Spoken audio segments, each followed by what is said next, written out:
Thank you so much for joining us today. My name is Tara Barbella, and I, along with my co-presenter, Priscilla Negron, will be presenting this morning on exchanging the toy bag for a tool bag using the natural learning environment to foster connection, confidence, and caregiver capacity.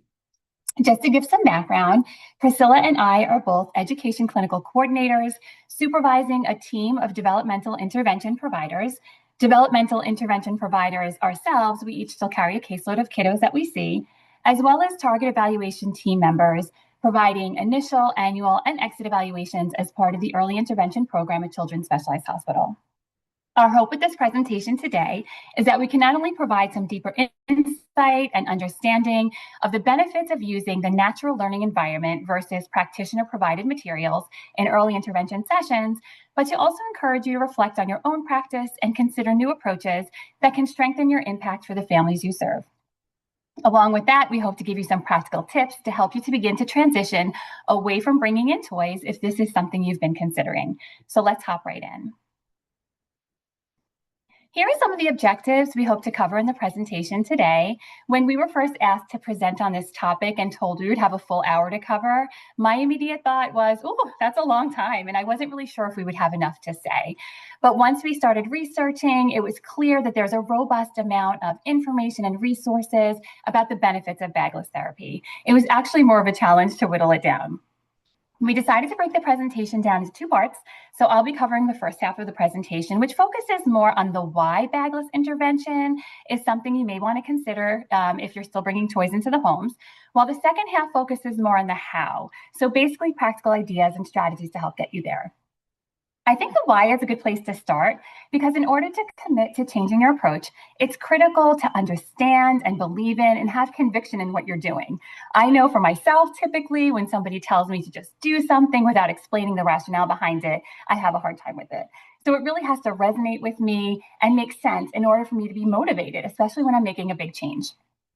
In some cases, this might not only be a new experience for you as a practitioner going bagless, but it also might be something new for the families you work with, especially if they have older children who may have gone through the system years ago. This might be entirely new for them as well.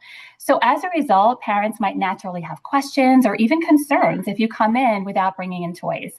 So we wanted to not only help you understand the benefits of this approach and get you comfortable with it, but also to help to prepare you for this conversation should it arise with families. We wanted to give you the information you would need to articulate to parents the benefits of going bagless.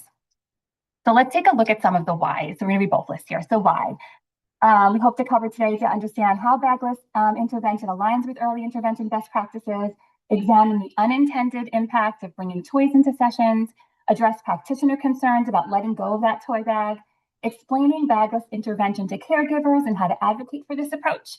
And then Priscilla is going to cover the how. So learning strategies to prepare for and facilitate bagless sessions, using and adapting household items to promote child development and address IFSP outcomes, what to do when colleagues or practitioners from other agencies are still bringing toys in. That can be tricky.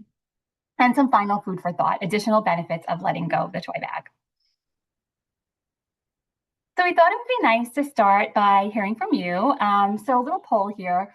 Do you currently bring toys into your early intervention sessions? We just wanted to get some information on where you all are at as you're on this journey to maybe trying bagless sessions.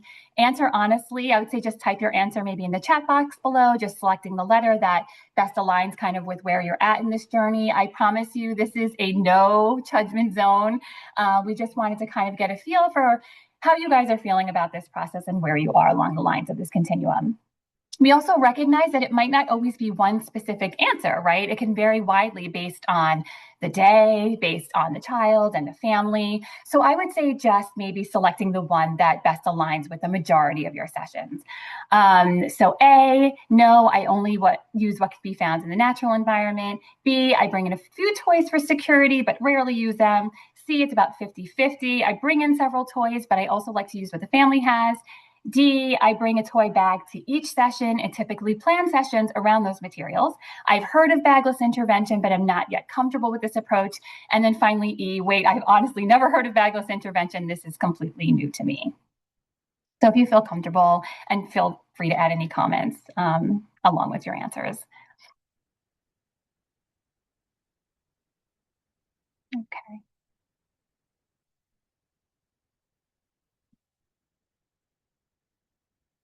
Awesome.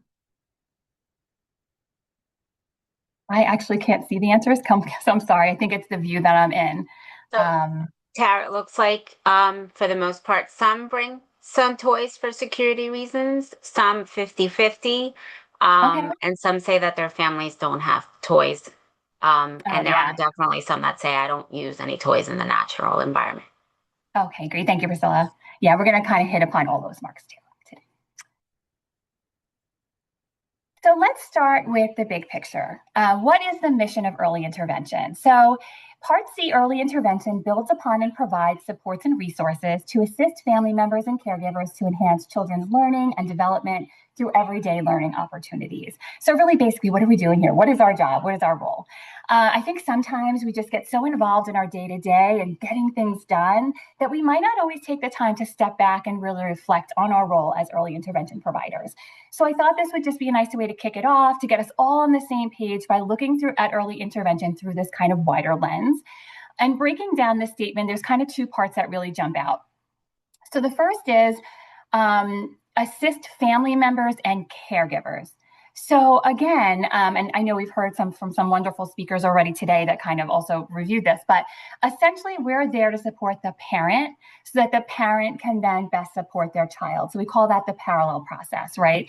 And then we're always centering and focusing on that dyadic relationship. So that's the relationship between the parent and the caregiver, right? So our role is to facilitate that and those interactions. And then the second part that really stands out to me is through everyday learning opportunities.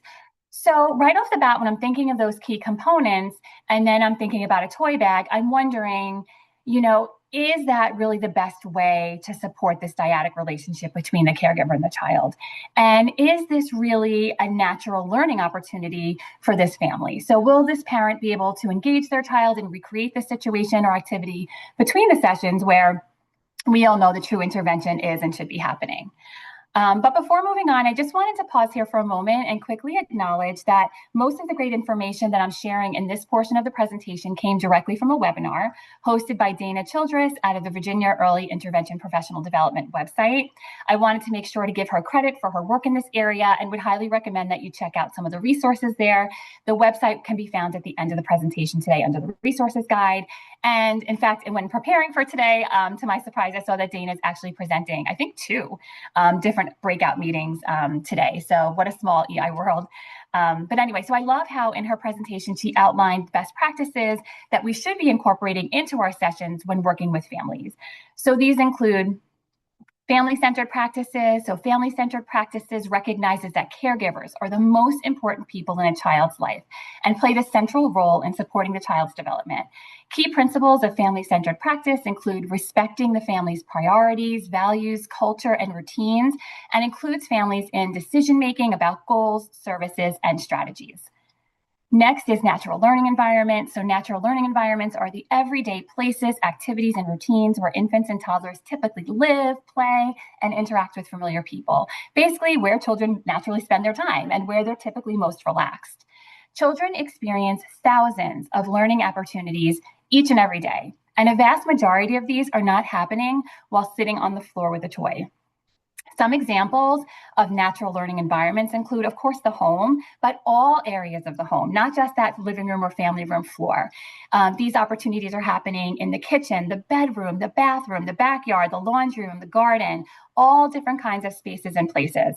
And along with the home, we have childcare centers, parks, pools, rec centers, grandparents' houses, stores, libraries, local playgroups, the list goes on and on. There's just so many opportunities. And then finally, routines-based intervention. So routines-based intervention is an approach that uses a child and family's everyday routines and activities as the primary context for learning and development. So instead of teaching skills in isolated exercises, intervention strategies are embedded into everyday routines such as mealtime, bath time, dressing, playtime, bedtime, grocery shopping, etc. So as early intervention providers, we do not create these routines. It is what the family chooses to do with their time. Routines-based intervention will allow children to practice skills in settings where they will naturally perform them. We call that direct carryover. So a very quick example of this is if you're working with a child on a simple one-step direction like put in, And you have the child put a shape in a shape sorter that they don't own. They may never see again during that week, or even ever again if the practitioner forgets to bring that same toy back the following session. It might be much more, or would be much more useful to have the child work on putting in dirty socks into a hamper when they're getting changed, or a dirty diaper into the garbage after a diaper change, because this would be much easier for families to practice throughout the week and is much more functional. One tip when working with new families is to ask them, what would you be doing right now if I wasn't here? Then joining them in that routine. So a few years back, I used this strategy with a family that I would see, a little boy who I would get to their house around 5:30 at night when his parents arrived home from work and he from a very long day at daycare. And when I asked the parents, I said, what would you be doing right now? The mom responded, honestly, we would just be trying to get settled in from this day and prepping for the next day. So I said, great, let's see what that looks like. And let's figure out how I might be able to support you. So this guy was really busy. And he had a lot of IFSP outcomes. So targeting things such as expressive language, following directions, transition, some adaptive skills, fine motor, and attention. So lots of different things that as practitioners we're quite familiar with. And here are some of the routines-based opportunities that we identified for this family. And I was able to kind of jump in and engage with them, with me supporting and coaching them through these routines, while at the same time supporting those IFSP outcomes that I just spoke about. So number one was just getting out of the car, transitioning into the home with relative ease, and getting him to work through that transition. That was definitely challenging for him.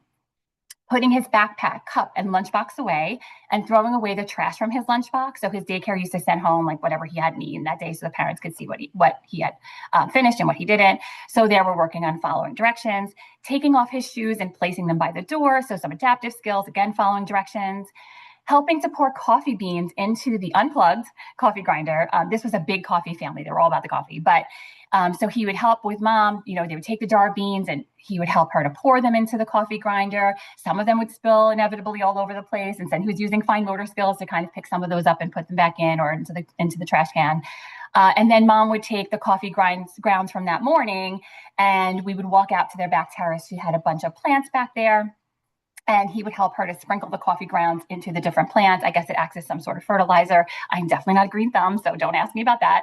And he would, again, we would work on lots of things there. So we following directions, again, fine motor, attention. And then mom would water the plants. So we would get out the hose and work on filling up the watering can, taking turns. He had a really hard time with that and watering the plants. Some expressive language. Mom would ask him questions and we'd work on requesting through that activity. So again, expressive language, requesting, following directions, turn taking, fine motor. Back into the house to wash his hands. So transitioning again, some adaptive skills. Then he would help mom pick out his clothes for the next day, placing them on his dresser. Again, expressive language through choice making, following directions, feeding the dog. The dog was also very hungry when we were coming in at that time of day. So again, some more pouring, scooping, calling the dog to get the dog to come over to eat. So using some language there. And then finally, if we had time, he would also start at times helping mom prep for dinner. So again, following directions, offering choices, expressive language, fine motor, stirring, pouring, sustained attention to a task. And you can see all of these different things that we were able to work on within that family routine. It was super helpful and functional for the family because this is what they were normally doing at that time. And we were helping them to get their night kind of squared away. And yet we were working on all of these different IFSP outcomes, all of this without a single toy in sight. So along with family-centered practices, natural learning environment, and routines-based intervention, which we just talked about, those best practices, we know that bagless intervention also ties seamlessly into what we've learned in a lot of our training as early intervention providers, including Pee-wee training, the triadic approach, as well as what is stated in the 7 key principles of early intervention. So we're going to take a quick look at these. I apologize, this is a little boring, this part, but I promise Priscilla's going to get to the fun stuff too, and like more of that practical application. But I think, again, it's important for us to understand when we're building that foundation of why are we doing this? Why are we moving away from bringing in toys and activities? So I thought it would just be nice to kind of highlight how it all aligns and ties in together with these things that we know through these other trainings. So Pee-wee. If you're not familiar with Pee-wee, if you haven't taken the Pee-wee training, I would highly recommend it. It's fantastic. It's offered several times a year. You can probably reach out to your administrator or supervisor about it. It is, I think, still free training. I could be wrong about that, but I think it is. But PWE, anyway, is parents interacting with infants. It's an early intervention model based on the premise that early development occurs within the context of the family and primary attachment relationships. Consequently, the most important environment for early learning and development is the parent-child relationship. The PWE model is primarily a philosophy and process, and its primary purpose is to facilitate an optimal environment for learning and development through three components for young children and their primary caregivers: competence, confidence, and mutual enjoyment. And that's important. The triadic approach, so bagless intervention emphasizes a triadic approach. When we think of that triangle, right, of the professional, parent, and child, the professional serves as a facilitator of parent-child interactions to support caregiver competence and confidence, as well as child learning. The 6 triadic strategies are establishing the dyadic context between the caregiver and child, acknowledging parental competence, focusing attention, providing information, modeling, and suggesting.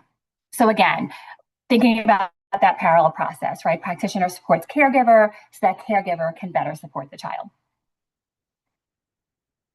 The 7 key principles of early intervention was developed by the Early Childhood Technical Assistance Center Work Group on Principles and Practices in Natural Environments in around 2008, and prioritizes child-family engagement within natural environments, again emphasizing that the best way to support a child is by building the capacity of caregivers to facilitate learning through everyday natural routines. And I will spare you, I won't read all of these because there's a lot, but while all of them are important, I kind of feel for our presentation today, numbers 1 and 3 really stand out with regard to toy bags. So infants and toddlers learn best through everyday experiences and interactions with familiar people in familiar contexts. And number 3, the primary role of the service provider in early intervention is to work with and support the family members and caregivers in a child's life. And then 5 through 7 are here. So I realize a lot of this overlaps, but again, it just clearly creates a picture where a practitioner bringing in outside toys or activities, contriving the environment instead of joining families in their natural routines, and planning for what is going to happen in the session is not meeting the expected standards of our role as early intervention providers. It doesn't really align with the mission of early intervention and will ultimately not be of the greatest benefit to the child or the family.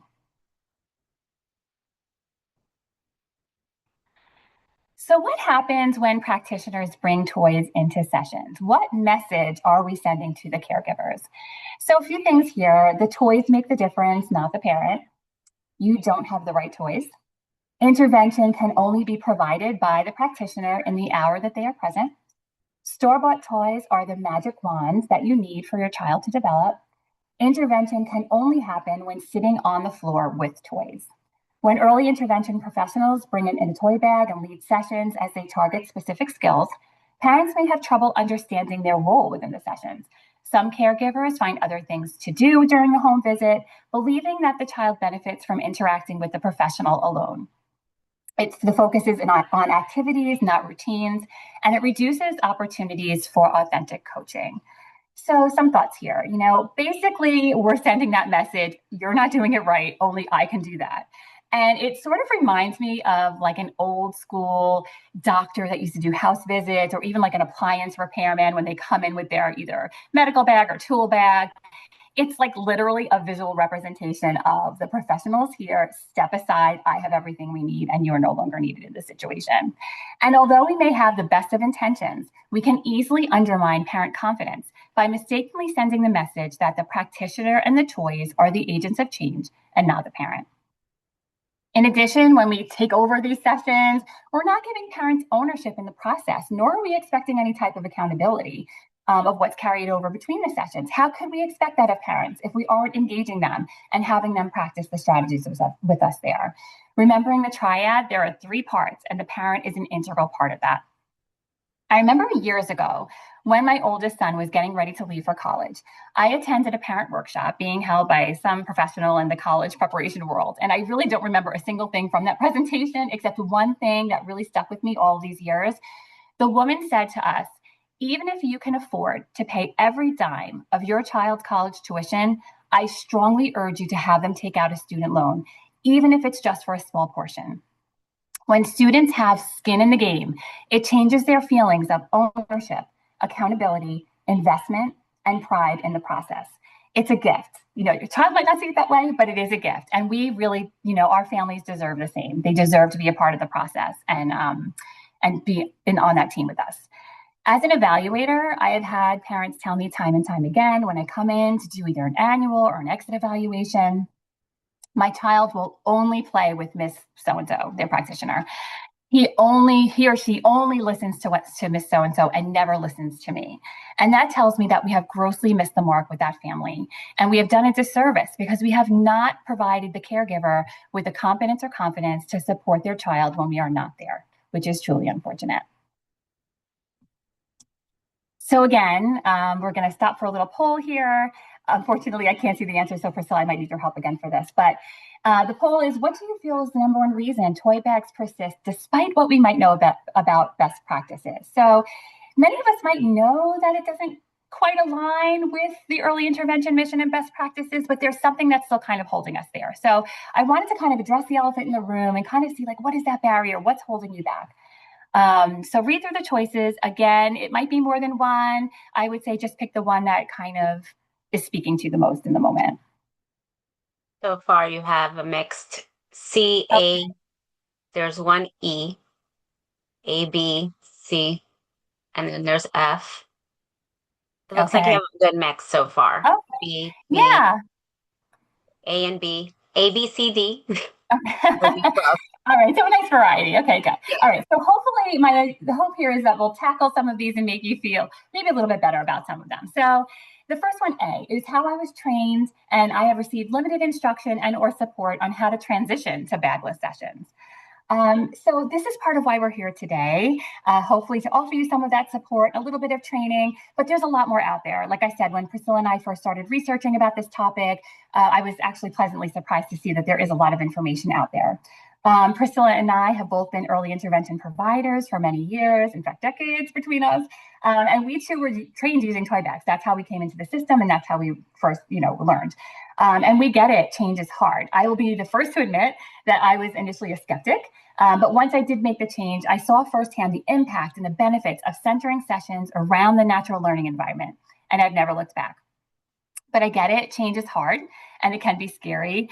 And it's that feeling of this is what I know and I feel like I'm good at this and I'm going to clutch on to this. But we also know as professionals, and I think that's probably why a lot of you might have been curious to hop on today, right? We understand that cultivating our craft is an ongoing process and we need to evolve and grow based on what the research reveals. And we have come to know that when working with young children, including their caregivers is absolutely paramount. Again, we cannot separate the child from the family and then expect the family to feel empowered in the process. Hopefully this presentation today will help to provide you with some ideas to start, but there's also a plethora of information and additional materials out there. And a lot of these we're going to include in the reference guide at the end. I have a question. In the options given, one of the options was not stated for me, which is where parents kind of try to intimidate me that, previous practitioner for their other children bring it in, and they feel like you're trying to create your own policies. Yeah, and I think Priscilla is actually going to touch upon that in a little bit too, like kind of how to handle that conversation when parents might bring up that they've had prior experiences with people bringing in toy bags. So we're gonna review that in a little bit. Thanks. Yeah, of course. So parents expect me to do therapy. So this is where, as a system, we need to ensure that parents are clear on what our model is and what their role is within the context of that model. So this should be happening throughout the process, from the time of the initial evaluation and that initial IFSP meeting, all the way through that time when you walk in the front door for that first session. Setting up that foundation from the very beginning is critical, and it helps everyone be on the same page from the very start.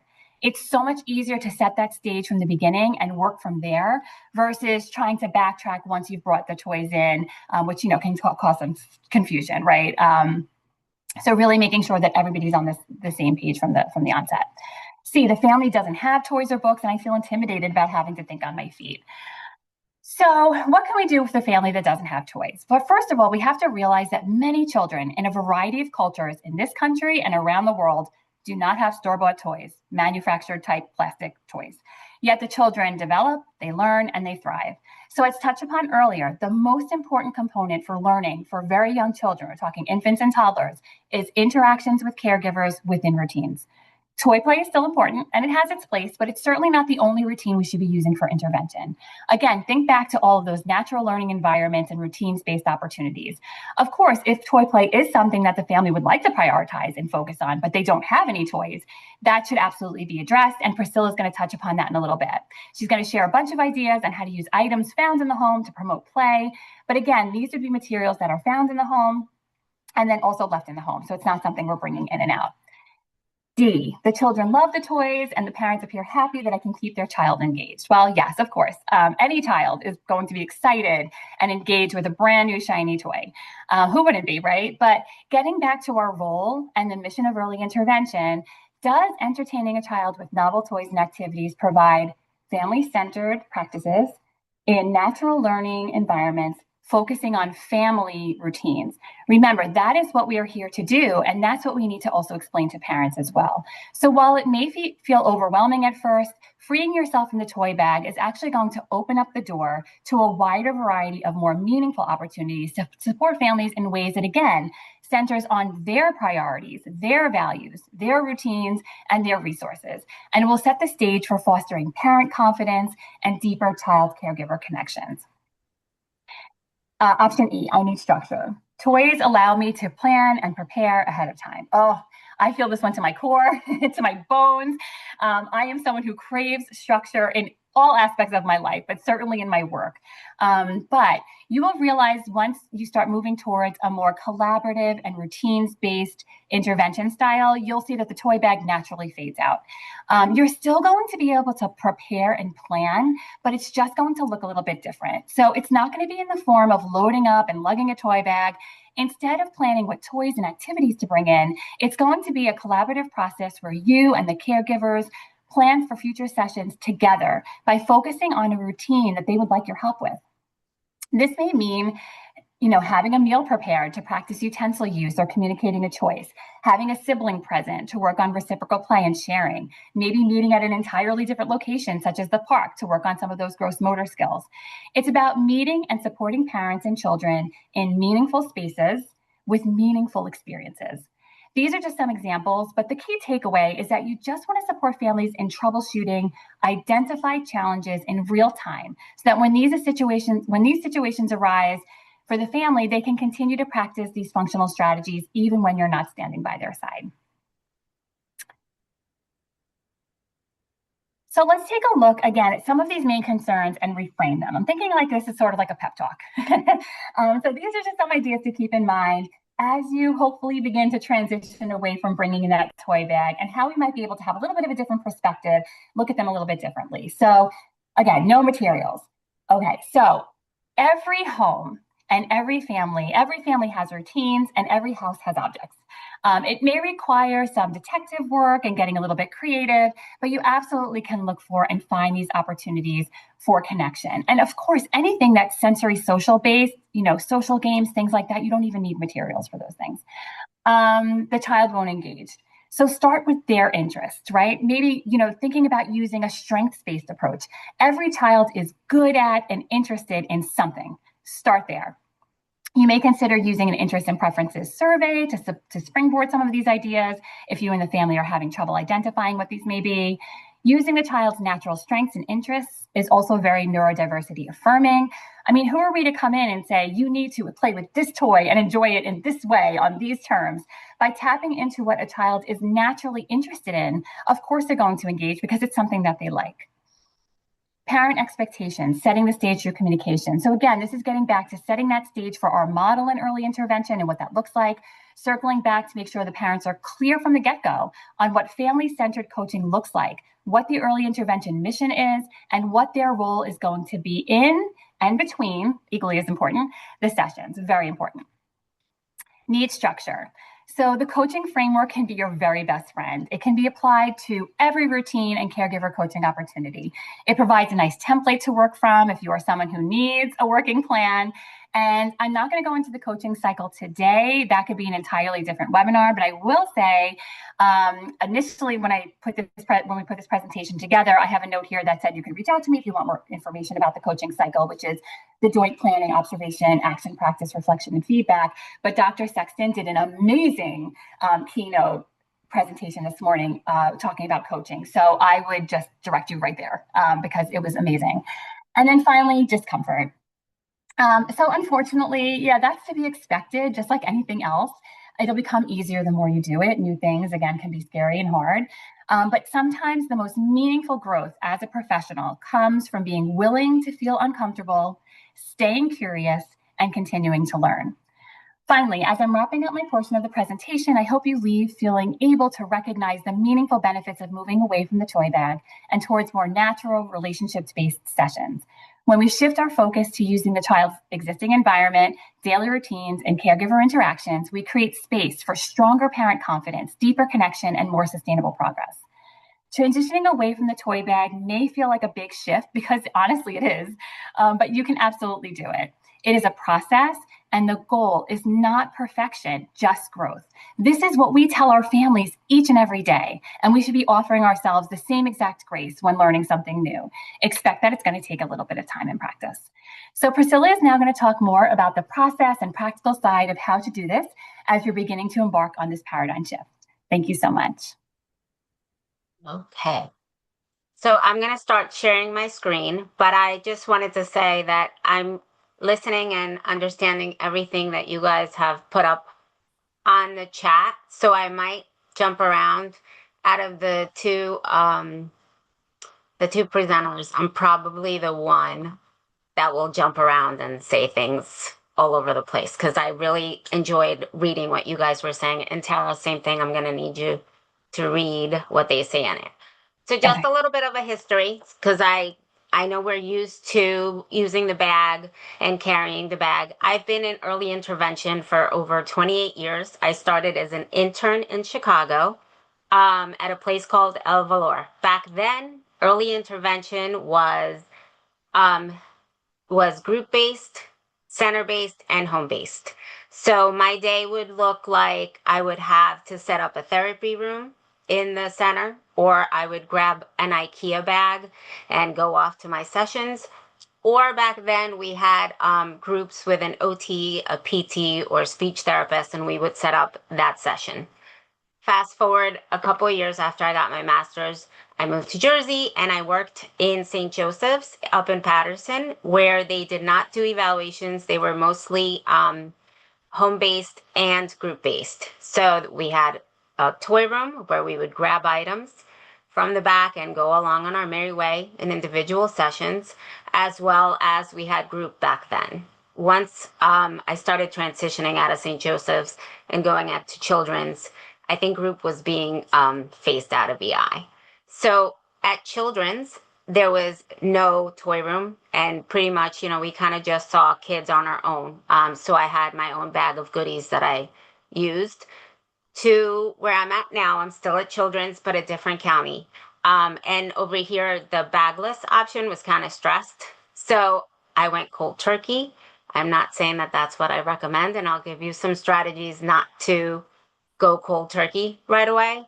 But that's kind of how I ended up not using a bag.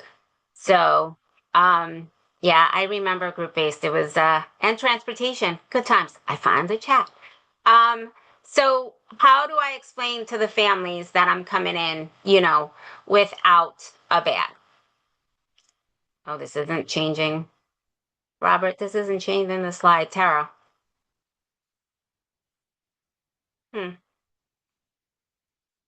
Let's see, there we go. Okay, so the button's on that one. So to do the bagless session, different from traditional sessions, I tell the parents, the obvious. I'm coming in with no bag to carry. I'm actually part of the TET team, so during evaluations, they actually ask us kind of questions like that, and I try to set the tone that, we're not necessarily carrying a bag. Just like Tara said, there's no magic toy that I'm going to bring that's going to change the strategy. It's more giving you those resources for you to work on with your child as I'm in your home, to get those goals met. You're going to hear me talking about conversation, open communication throughout this whole part of the presentation, because I feel it's important to have that type of open communication and conversations with the family. There's a part in our notes that talks about strengths and concerns. And I use that to kind of guide my session and seeing where they're frustrated. And I want to know, we're in their home. It's a very, invading space kind of. We're seeing everything from all aspects. So I appreciate when they're completely honest with, hey, this worked, that this didn't work. Can you maybe alter this for me? So those are the conversations that I end up having with my families. I explain to them that they're play-based. So I understand, grabbing onto an item or a toy and thinking play-based. But so some of my families might have some items, and I saw that in the chat where somebody talked about their families have no toys. My county, the same. Majority of my homes is me, and I'll show you an example of what a parent made during one of my sessions, which I almost cried when she showed it to me. But I try to make it like I'm the star, not the star of the show, but I'm kind of animated and things like that to work on those goals that the family have. So whether it's, for me, most of my goals are that I want the child to tell me that they want more cookie or more food or more milk. If there are some items in their home, I might model with a toy and have the parent kind of repeat it back to me. Or listen, kids go from 0 to hungry at any point. So if it's snack time, I will use that opportunity and use that snack during my session. So that's kind of how I try to explain to the parents. I also tell them this way it's more family coaching versus therapy led. Because in the past, I used to come with my bag and I had an idea of what I was going to work on during that session. Now I kind of just, walk in and see what I'm being greeted with. I always joke around that early intervention is always changing just by everything that I've seen happen in the last almost 30 years. Just like, we have traffic, who knows, out in the field, it snows, anything like that.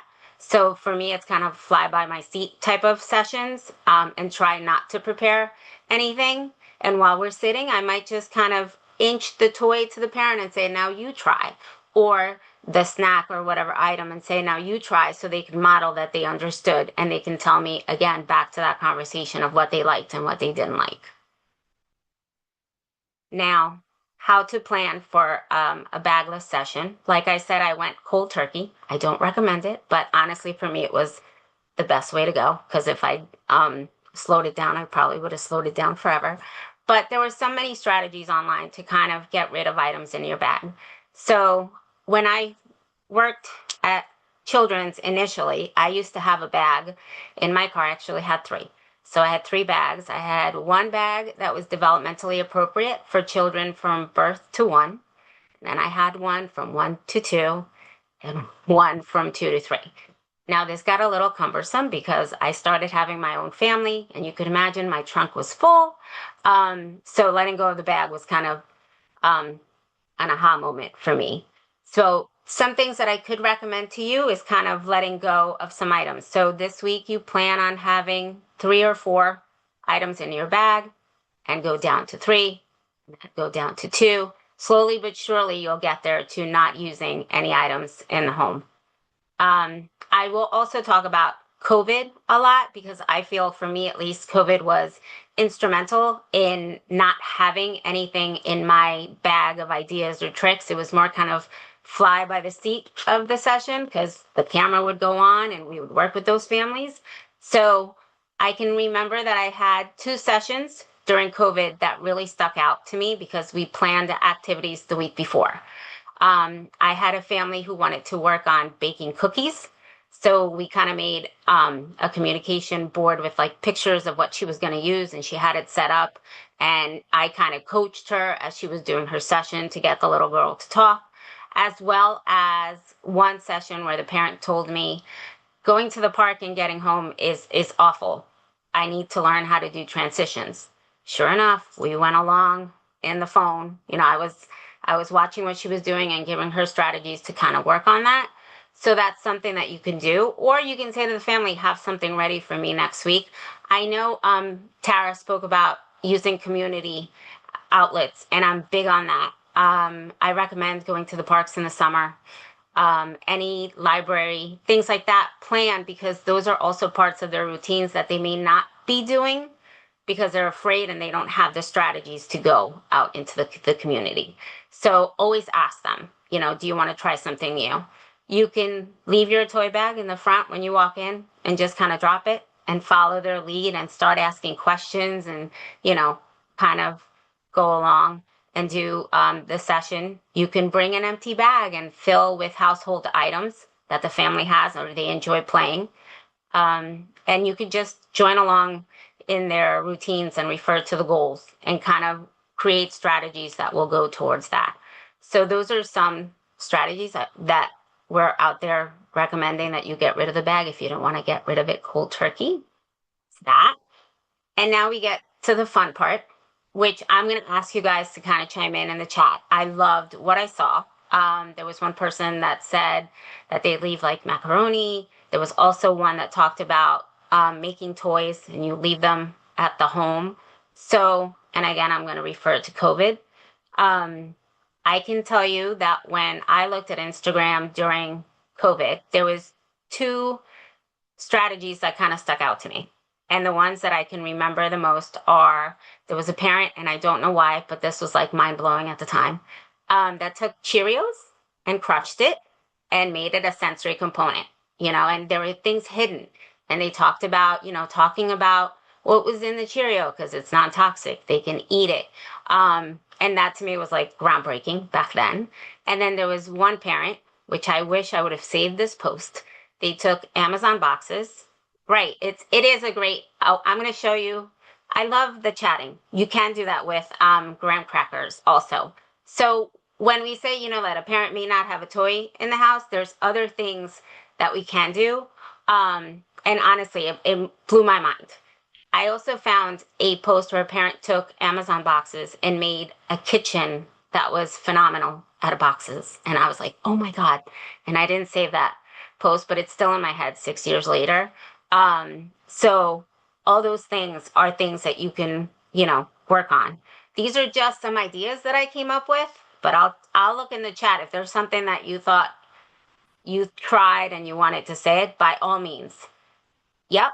In and out, play with water bottles and straw Cheerios. About the bubbles, that's awesome. Water play, music, perfect. So some of the things that I have in the chart, you can do pretend. I love that. The boxes. See, I'm totally going to go back and forth. I'm learning from you guys as well as the presentation. Homemade books. I'm very big on that. Because, and I'll tell you just a quick aside, I always joke with the parents, my kids are older, they're 19 and 21, and all their pictures are in electronic devices. I try to tell parents, print out your pictures. You're the most key part of a child's, environment. So if you can, if not, I can print them out and give them to you in a book. So love that. I support all this. So some things that I put in there, pretend play instruments with pots and pans, making silly sounds when you're stirring. So stir fast, stir slow. You can work on so many things with that. Fine motor, following directions, sensory exploration with hidden items in dry pasta or rice, using pillows. My old eval partner used to set up the room with pillows to work on that unsteady, like a child that's unsteady. If you can't go outside and it's snowing, it's excellent to work on those gross motor skills, as well as working on those following directions, like go slow, stop, going up, down. So the session, you're kind of targeting all areas of development, not just necessarily one, and the family's kind of getting the idea of all those things that you're using in the home. Building towers. You can make homemade bubbles, and I'm going to give you a recipe for homemade bubbles if the parents don't have bubbles at home and you forget to carry them. Use a communication to request items, whether it's, I want my turn with bubbles, things like that. Making homemade Play-Doh. I'm going to give you a few recipes with that. Using a blanket to lift up and down or parachute. A sensory activity when you squeeze. You could use the pillows to work on squeezing. Things like that will target all areas of development when you're in the home and I'm not using any kind of items that I would have to buy. Old newspaper articles. I did a session once where the child loves putting things in a water bottle. And so what we did, they had all these old newspaper ads, and we looked at them, and we talked about possibility using, he loves strawberries and juice, and they just happened to be in that. So I was like, just cut it up and put it by the fridge, and they can tell you that they want strawberries and juice. And then we could work on by manual and, you know, tearing it and rolling it and putting it in. Or you could even build a big like ball with that and kick it. But yeah, I'm loving all that you guys have in there because that goes into our quiz. So these are some things that I came up with that I wanted to kind of get your ideas on. I'll give you like a couple of minutes to kind of come up with ideas of what you would do with cans, water bottles, or boxes. I gave you some right now, but feel free to chat and then I'll give you some ideas with it. Any suggestions? With using household food waste, sometimes cultures with mental health development and child. So, Jennifer, are you talking about food waste making a mess? Because that could go both ways, making a mess, or more like they don't want to use the old items. Hide and seek, perfect, water bowling. Make a ramp to go up and down. Heavy work, sensory seekers. You guys are like pretty much talking about everything that I have in the how they roll. Awesome. Oh, I like that. Sorting them according to color or size. So I will tell you that I do tell my families if we can. That's excellent, Erin. You know, you ask them if you can go outside. What do you feel comfortable with? Sitting in a box, bowling, turn the boxes into goal basket. Perfect. That's in my slide. Making a garage for cars. I love all these. You guys are, you've got this. So I'll give you some ideas here. The cans, you guys hit it.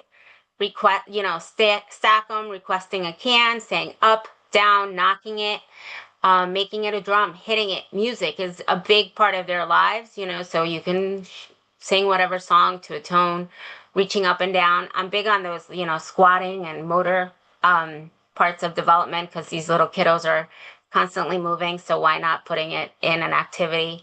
Helping a caregiver put groceries away, you know, anything like that that's in their daily routine. You could essentially work on our goals and our strategies in it. I love, love, love in and out, color, pincer grasp. Okay, so then the next slide that I have is boxes. I put color them, stack them as a chair to work on standing skills. So standing from the chair, sitting from the chair. Also pushing a box can be heavy work as well as working on that, you know, starting to walk and at least I have something to hold on. Create a kitchen. Again, I don't have an example of that, but it was phenomenal. Placing items in and out of the box, making it a goal. Close the box and attach zippers and make an animal to feed and place items in it. I am going to try to share the item that the mom made because it blew my mind. I just hope this works. Bear with me as I'm testing all the technology. Oh, okay, of course it won't work. So hold on. Let me get to it. I'm going to stop screen sharing and I'm going to put it in my screen so you guys can see it. But I had a mom. Let's see if this. So I have a mom who used to see her son, and I hope this works. Please share.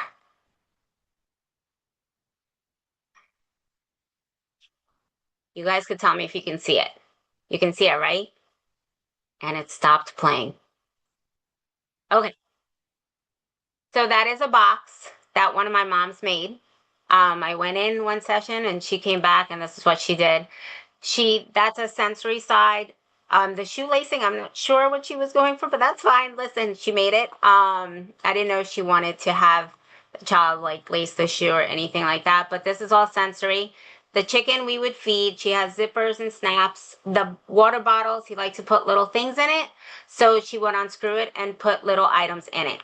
So that was what she made. Honestly, it made a big impact. Like I thought to myself, oh my gosh, she got it. Yeah. So, some of those things are what they showed me. Now I'm going to show you guys the rest of the slides. So bear with me. And I think it's good. Okay, there we go. Okay. So the next one was the water bottles. You can cut a part of the bottle and put a rubber band on the other and put a sock, and it's kind of like a bubble wand. You can bowl with them, sensory bottles, dumping them, pincer, sound shaking, shake up and down, glitter, for those sensories. So any of those things you can do with those items. And lastly, let's see. Oh, so I know this is the part that you kept asking about, how to handle it when a colleague or practitioners from other agencies use items. So I tend to have my session where I ask, oh, I see you saw so and so. Tell me some of the things that you worked on with that person.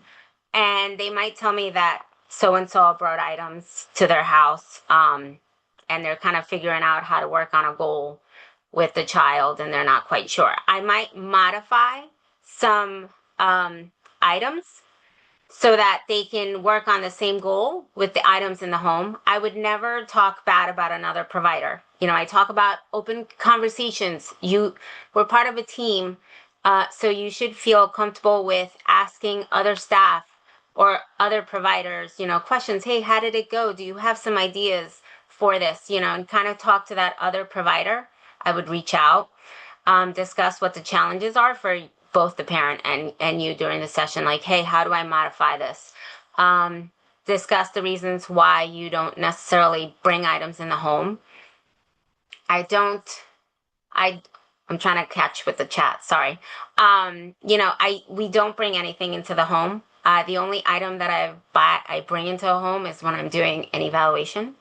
And every time after I complete an evaluation, I have to clean that kit and put things away and all that stuff. It takes time. So that's a negative of having to bring an item, although I understand the eval kit, as well as some safety concerns. Like whenever there's a part in the test where you have to test the pincer and it's little ones and they have to dump things out of a container and put it back in. I'm like a hawk watching the pieces of paper or whatever it is that they're kind of doing a pincer, or we might ask the parents, if you have something small for the child to eat, can you give them some Cheerios? And that way we can see that, things that are being worked on in the home. And as always, you can always reach out to your supervisor for any further assistance with some guidance as to how to discuss with the provider, hey, this may not, this isn't working for me, or they're not being receptive to your concerns. What about the use? Okay, so Shoni, could you explain a little bit more of that? You're talking about primary and secondary reinforcers, correct? Yes, like when you're trying to motivate the child or get them to do or something. Like this came up on the page, I can't see. Yeah, so because sometimes I would use like bubbles as reinforcers or Okay. floating scarves as reinforcers, just that reward kind of thing. So are you asking more if the family doesn't necessarily have like the bubbles at home and they don't have a scarf? I'm trying. What I usually take is the reinforcers, the things that the child wouldn't have all the time, access to all the time. So I will tell you this. So I tend to do annuals and exits. Hmm. Um, and I can tell, like, and I think Tara touched based upon this a little bit. I can tell when some items are being brought in the house, those kids have a harder time with transitioning. Right, And if make it, this big deal, or even if you have the parent kind of save some items for when they're working on those things, that might be a right, good idea. right, Um, I tend to put all stops out and I'm like very animated, kind of like I right. am here, probably 300 fold, when I'm in sessions.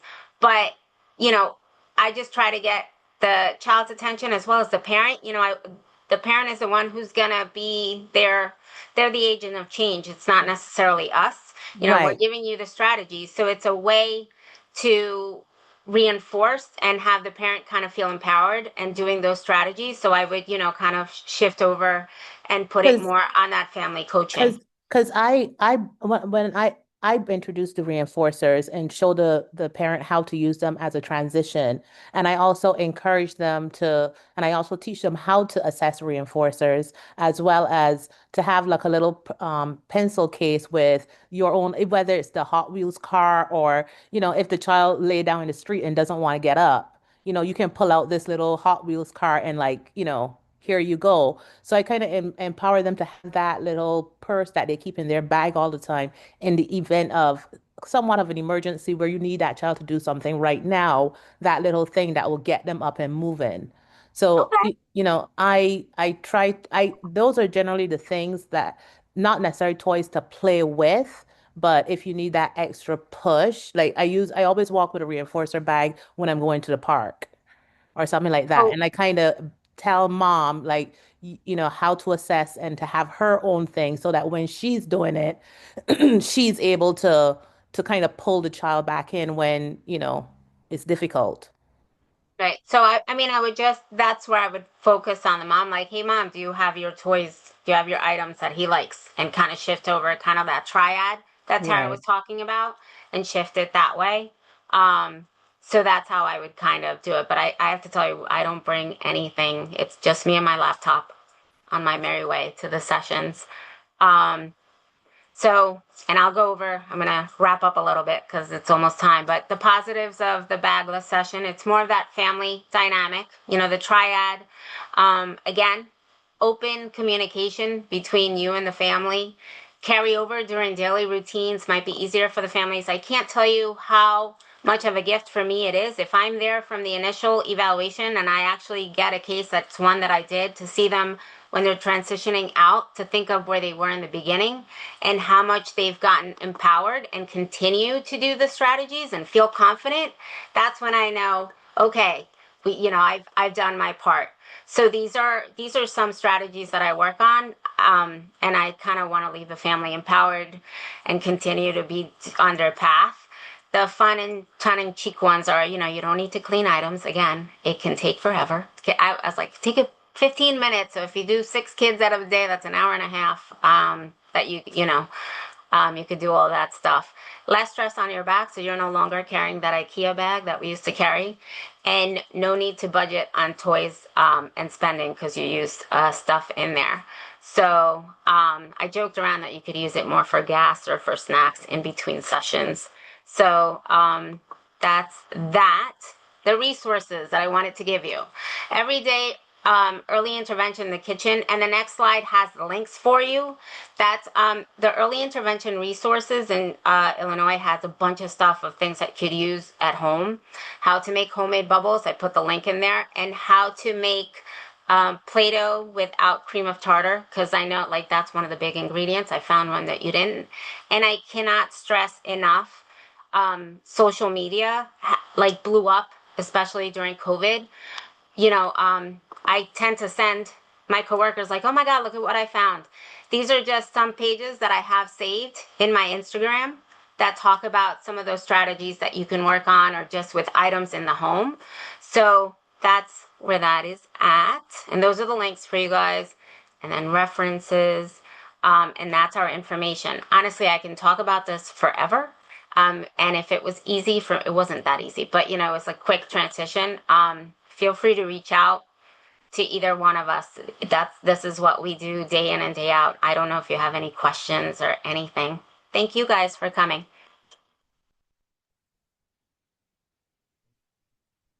Thank you. Can I get this document, this presentation done? I think it's shared, correct? Robert, it's in the There's nothing in the resources, Priscilla. Yeah, If you go to the lobby and you click on the title of the presentation, not join the presentation, the whole slide, all of the slide comes up. You just have to download it. Okay, great. So just go back to the lobby and click on the title, and then you can download the presentation. Awesome. Thank you. Beautiful presentation. Thank you. Honestly, feel free to reach out. Tara and I kind of like we're going crazy with what we were going to present, but it's what we do day in and day out, and we both love it. So you have our emails, you have our phone numbers. Feel free to reach out anytime. That was wonderful. Thank Thank you. you. Well done, ladies. Thank Thanks. you. Thank you so much. I have a quick question. Yeah. Okay, so I'm part of the Val team, so I'm not really doing this like all these guys, but I guess my thought was, I love all your ideas and suggestions, but it also seems like these are the type of things that, because they're homemade, a lot of these things, that it's more for families to join them. I still feel like we need to empower families to have actual toys. So those are the things that the child could entertain themselves with without destroying. Because I could see making a and I encourage families all the time, like make a shape sorter out of a box or make a puzzle out of a box. So the homemade books, okay, yeah, that you have to, like pretend play you could do on your own. But a lot of these things, like the water bottle, all those things you would kind of destroy. And also there is value in all of that cognitive reasoning that we get from the actual toys. So I don't know, like, is everybody still encouraging families to get reimbursed through the special needs fund so they can get more actual toys in the house? This is asking about families that don't have toys in the house. So, Jenny, do you know about the special needs? I don't know. I don't really know about that. I can't give you any information about that. Maybe the service coordinators, do they know? So yeah, well, it used to be that they would like that. I have to find out that they would, but they would give them a certificate. I guess a bunch of. Is that DDD? Are you talking about DDD? No, it goes Somebody to early intervention, but knows. now the families have to spend the money and get reimbursed. So Yeah, that's it's a Okay, lot Yvonne harder. Collins has Yeah, some. she knows. That's Go ahead, Yvonne. Hi, Yvonne has everybody. some. Yeah, each region in the state of New Jersey, they may have a special needs fund. Down here in South Jersey, there's a special needs fund, and they will, and you have to see each collaborative special needs fund. So they call it the special needs fund. I think Family Link may have one. They have a different name for it. But when you fill it out, there's an application online. Service coordinator or practitioner can help them fill it out. Parents can make a wish list, and based on how much the items cost plus shipping, sometimes they can get it paid for, or sometimes if you have the receipts, they sometimes can get it reimbursed. And that they can do other things besides toys. But I also recommend people looking at their local libraries and teach the parents to go to local libraries and check it out. I know like Burlington County library system, it started off in Bordentown, but now it's also in different locations that you can go and actually borrow toys at the library. So like a practitioner could go with the family, try out a couple toys in their children area with all the books and the toys, and then borrow those books to go back home. Yeah, and I just saw somebody say garage sales. And also telling parents, if you're going out in the community, another great place to get, affordable toys is thrift stores. There are so many things. You still have to like teach the families to get the bag, take it home and sort through and make sure it's all safe for the children. But there's some really cheap toys that are fantastic to build all those language activities. Thank you. Yeah. Melissa just wanted to say she's like the queen of free Facebook. And people put toys that are free and you could just go pick them up. So they don't necessarily need to spend any money either. Like she has found, even Melanie from staff has found a free pack and play for families or any other resources. We're always reaching out to each other and kind of be like, hey, does anybody have this? And anybody find that? So I know Facebook it's free marketplace, right, Melissa? I know you were there. Buy nothing. There's free cycle. And also I just posted my regular Facebook page. Hey, is anybody getting rid of any toys? I'm happy to come pick them up. A lot of my early intervention families need them, and I'll get stuff dumped on my front porch within a day. Like all like people I know, my neighbors, they're wonderful. And it's better than it ending up in a landfill. We can help other families. So I have a garage full of toys that I will try and give to the families. If you go into the Facebook and you type in buy nothing with your town, then there's just list of everything. So you don't go to like one that's nowhere near you, and it's just all the neighborhoods within your area. If you're a practitioner and you let people know that you're a practitioner, you can join the Buy Nothing groups for all the towns that you work in. And a lot of times they'll let you join for that so you can look for things in those pages and help families with that too. All great resources. Reach out to everyone.